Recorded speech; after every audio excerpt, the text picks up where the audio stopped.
এই যুবকেরা কয়েকদিন পরে 1 জানুয়ারি আসছে 31 ডে। ওই রাতকে কেন্দ্র করে দুনিয়া একশন নারীরা তারা গান বাজনা মদ জুয়া গেজা এমনকি ওই রাত্রি হাজারো নয় অনেক নারীর যোদ্ধা প্রসদিদা পর্যন্ত নষ্ট হয়ে যায়। একটা নারীর কাছে তার আল্লাহ দেওয়া সব থেকে দামি সম্পদ হলো তার সতীদা। ওই সতীদাটাকে এইরকম বিশেষ বিশেষ দিন আছে, এই দিনে তিনি নষ্ট করে দেয়। এ আমার কওমের ছেলে মেয়েরা শুনে রেখে দাও, 31 দিন বানানো প্রতিটা উম্মতে মুহাম্মাদির জন্য হারাম হারাম হারাম। ওই দিন উদ্দেশ্য করে খানা খেলে ওই খাবারটা খাওয়া তোমার জন্য হারাম, ওই শরীরের রক্তটা হারাম হবে। ওই রক্ত দিয়ে কখনো তোমার মাথায় ঢুকবে না। মসজিদটাকে বাঁচাতে গেলে কাকে সাপোর্ট করতে হয়, ওই রক্ত দিয়ে কখনো তোমার মাথায় ঢুকবে না। কবরস্থানের জন্য রক্ষা করতে গেলে কার পাশে থাকতে হয়, ওই হারাম খাবারকে তোমার রক্ত শরীরে ঢুকে গেলে আল্লাহর ওলিদের বাচ্চাদের সঙ্গে কিভাবে কথা বলতে এটা তোমার মাথায় ঢুকবে না। নবী আমার জানিয়ে দিলে আমার মাহবুবদের ঘরে যারা আঘাত দেবে, আল্লাহর ওলিদেরকে যারা আঘাত দেবে কষ্ট দেবে, তাদের ঘরে যারা গালিগালাজ করবে কটূক্তি করবে তাদের জন্য 3টে শাস্তি এখনো দুনিয়ায় যতদিন থাকবে শুধু নেই নেই নেই অভাব অভাব অভাব। দ্বিতীয় নম্বর হলো তার যেখানেই যাবে সে সম্মান পাবে না, সে বুঝতেই পারবে না এমন কিছু কিছু করে ফেলবে। সে বেউস যদি নিজে থেকেই হয়ে যাবে, সে হয়তো চাইবে না এটা ঘটুক কিন্তু তাকে আল্লাহ বেউজুদি করে দেবে। 3 নম্বর হলো সব থেকে জঘন্য তার মরণটা বেঈমান হালে হবে। এই যুবকদের বলে দিয়ে যায়, বাপেদের মায়েদের বলে দিয়ে যায়, রক্তের গরমে এমন কোনো কাজ করে ফেলবেন না, আল্লাহর অভিশাপে পড়ে যায়, ঈমানটা বরবাদ হয়ে যায়, জাহান্নামী না হয়ে যায়। সাথে সাথে এটাও বলি আমার মা বোনেদেরকে, দুনিয়া আপনাকে অনেক কালচার বলতে পারে, অনেক হয়তো বলবে ইসলাম নারীদেরকে স্বাধীনতা দেয়নি, তাদের শিক্ষার অভাব, না হয় জ্ঞানের অভাব, না হয় তাদের মানুষত্ব বলেই কিছু নাই। কেননা ইসলামই একমাত্র আমি মনে করি নারীদের যে সম্মান দিয়েছে ওই সম্মানে 1 জাররা পরিমাণ পৃথিবীর কেউ দিতে পারেনি। এই যুবকেরা একটা কন্যা সন্তান যখন হয় পৃথিবী তখন মুখ ছিটকে লায়, সবার মনটা খারাপ হয়ে যায়, নারী হয়েছে নারী হয়েছে নারী হয়েছে। 1000 বছর আগে যখন ইসলাম দেখে মানত না, এক আল্লাহকে যারা মানত না, যেমন করে পাথরের উপাসনা করত, তারা নারী জন্ম নিলে জেন্ত জেন্ত মেরে দিত। কিন্তু ইসলাম যখন চলে এলো, আমার নবী যখন আসলো ইসলামের মেসেজ দিতে, তখন কি জানিয়ে দিল, কারো ঘরে যদি নারী সন্তান হয় এর মানে হলো এই বাপটাকে জান্নাত এবং শান্তির খবর দেয়। এই যুবকেরা যাদের ধারণা ছিল নারী অশুভ, নারী হত্যা করে দিতে হয়, নারীদের সমাজে কোনো মর্যাদা নাই, নারী তো শুধু ভোগের জিনিস, নারী শুধু কাজ করবে খেদমত করবে, তার কোনো ইজ্জত আবরু না, তার কোনো সম্মান নাই, তার কোনো অধিকার নেই, কথা বলার স্বাধীনতা নাই।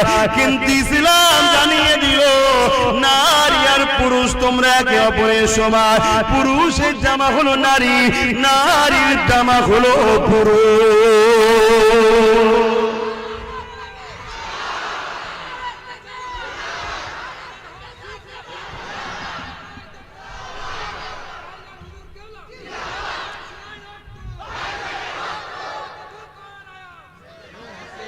না না না না না, আমি ভাই জানি থাক না বাবা, শের ফের খাবো না, ঠিক আছে।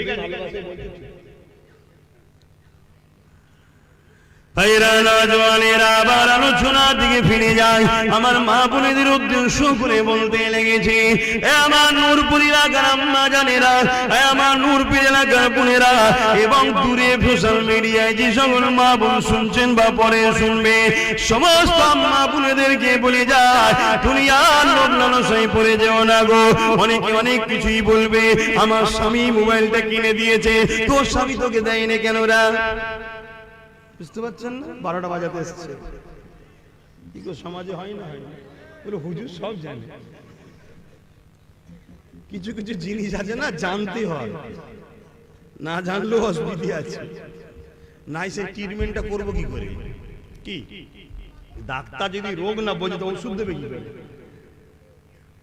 সব তো সমস্যা আমাদের কাছে যে বসে নাকি গো, তাবিজ কোথায় দেয়? এরম তাবিজ তো লাই নাকি? আস্তে আস্তে জিজ্ঞেস করলে সব আস্তে আস্তে বেরিয়ে যাচ্ছে কি হচ্ছে না হচ্ছে। এই যুবকেরা,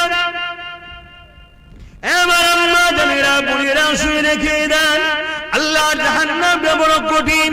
দুনিয়ায় যে আপনাকে অনেক কিছু বলবে, সে কিন্তু আপনার সঙ্গে জাহান্নামের শাস্তি ভাগ নেবে না। সে আপনাকে কেমন করে রূপ যৌবন দেয় নে, সে আপনাকে সৃষ্টি বানায় নে। বিশেষ করে আমার আম্মাগুলোকে বলে যায়, এই সমাজে আপনার কোলে সন্তান কে দিল? দুনিয়ায় আপনার সন্তান আল্লাহ দিয়েছে। যদি আপনার সন্তান না আল্লাহ দিত, সমাজ আপনাকে অনেক ছোট বড় কথা বলতো, শ্বশুর শাশুড়ি স্বামী আপনাকে অনেক বড় কথা বলতো, কিন্তু আল্লাহ আপনার মাথা হ্যাট করে দেয়নি। আল্লাহ আপনার কুলকে ভরিয়ে দিয়েছে। এ আমার আম্মা, আল্লাহ দিয়া নিয়ামত পেয়ে আল্লাহকে ভুলে যাবেন না। আর আমার ওই বোনগুলোকে বলবো, যাদেরকে আল্লাহ সুস্থ পা দিয়েছে, সুস্থ হাত দিয়েছে, সুস্থ চেহারা দিয়েছে, সুস্থ চোখ দিয়েছে, আল্লাহ খুদ দেয়নি। আল্লাহ যদি প্যারালাইসিস করে দিত, দুনিয়ার কেউ তোমাকে পছন্দ করতো না। আল্লাহ যদি তোমাকে চোখে কানা করে দিত, দুনিয়ার কেউ তোমাকে পছন্দ করতো না। আজকে আল্লাহ তোমাকে সব কিছু দিয়েছে, তা দিয়া জিনিস নিয়ে তুমি আল্লাহর বিরুদ্ধে লাগাওনি। তোমার জীবনে মাকসাদ একটাই হবে, আমার আল্লাহ দিয়েছে, আমার আল্লাহর রাস্তায় চালাবো। যে কাজ করলে আল্লাহ খুশি হয় সে কাজ করব। আমি আমার স্বামীর জন্য, অন্য কারোর জন্য নয়। আমি দুনিয়া জমিনে কোরআন পড়বো এই জবান দিয়ে, এই চোখ দিয়ে কোরআন দেখবো, এই চোখে স্বামীকে দেখবো, এই চোখে মা বাপকে দেখবো, এই চোখে আমার সন্তানকে দেখবো। এইভাবে তুমি চলার চেষ্টা করো। দুনিয়া তোমাকে অনেক কিছু বলবে, আয় ঘরের বাইরে চলে আয়, তোকে চাকরি দেবো, আয় ঘরে চলে আয়, তোকে সমাজের লিডার নেত্রী বানিয়ে দেবো, আয় চলে আয় দুনিয়ার বাইরে, তোকে টাকা দেবো, ধন দৌলত দেবো। মা বোনেরা, এই 500, 1000, 2000, 10,000 নিতে গিয়ে এমন একটা দিন বিপদ এসে যাবে, যেটা মায়ানমারে ঘটে গেল আপনার উপরে ঘটবে, যেটা বিভিন্ন জায়গায় ঘটছে আপনার উপরও ঘটবে। কিন্তু ইদি আপনাকে বাঁচাবার কেউ থাকবে না।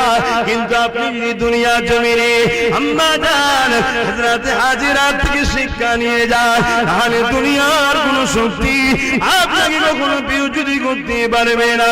আম্মা হাজেরা কে ছিলেন? আব্বা জান হযরত ইব্রাহিম আলাইহিস সালামের স্ত্রী ছিলেন। বিবাহের আগে যখন তিনি এমন করে যৌবনে পা দিলেন, যখন নতুন যৌবনে তিনি পা দিয়েছেন, এই যুবকেরা, ওই দেশের এক রাজা ছিল, যে রাজা বড় জালিম রাজা ছিল, তার চরিত্র বড় খারাপ ছিল। সে সতীতা নারীগুলো ইজ্জত গুলোকে লুটে লুটে লুটে লুটে বেড়াতো। কেউ তার বিরুদ্ধে কথা বলতে পারতো না। তার পাওয়ারের জোরে মানুষ যখনই কথা বলতো, তাদেরকে কতল করে দিত, জেলে দিত। এই সময়তে ওই রাজার কাছে এমন সময় একজন মহিলা এসে খবর দিল, এ রাজা মশাই, তোমাকে এমন একটা মেসেজ দেবো, যে মেসেজটা শুনে তুমি অবাক হয়ে যাবে। তুমি জমিনে অনেক নারীর ইজ্জত লুটেছো, অনেক নারীর সতীতা নষ্ট করেছো, অনেক নারীর জীবনকে তুমি নষ্ট করে দিয়েছো, কিন্তু তোমাকে আজকে এমন একটা নারীর ঘোষণা দেবো, যে নারীটাকে তার বাপ ছাড়া দুনিয়ার কোন পুরুষ চেয়ে দেখেনি। পুরুষ হিসাবে একজনই দেখেছে, তাকে তার বাপ, আর কেউ দেখে। কি গো, দুনিয়ায় এরম মেয়ে আছে আজকের দিনে? কত পবিত্র নারী ছিলেন, তাই তো আল্লাহ তাকে দিচ্ছে কার সাথে? নবী।